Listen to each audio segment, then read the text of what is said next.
প্রজাপতির গল্প একটি অনুপ্রেরণামূলক ছোট গল্প। একবার একজন মহানুভব ব্যক্তি তার বাগানে একটি প্রজাপতি গুটি ডিম দেখতে পেলেন। তিনি দেখতে পেলেন প্রজাপতিটি তার গুটি থেকে বের হওয়ার জন্য অনেক চেষ্টা করছে, কিন্তু বের হতে পারছে না।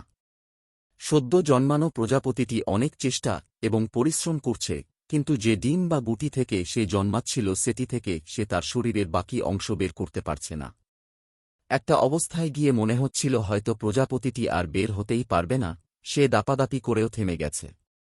এ দৃশ্য দেখে লোকটির অনেক মায়া হল।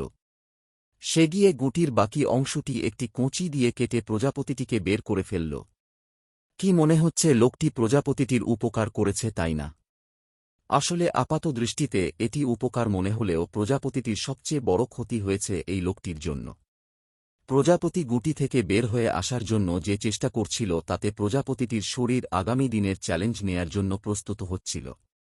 তার ডানা ঝাপটানোর ফলে গুটিতে থাকা ঈশ্বর প্রদত্ত তরল পদার্থ তার ডানা আরও শক্ত হতে সাহায্য করছিল।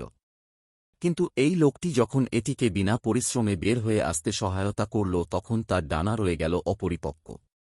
প্রজাপতিটির বাকি জীবনে কখনো ঠিকমতো উড়তেই পারেনি, কারণ তার ডানা উড়ার জন্য যথেষ্ট মজবুত ছিল না।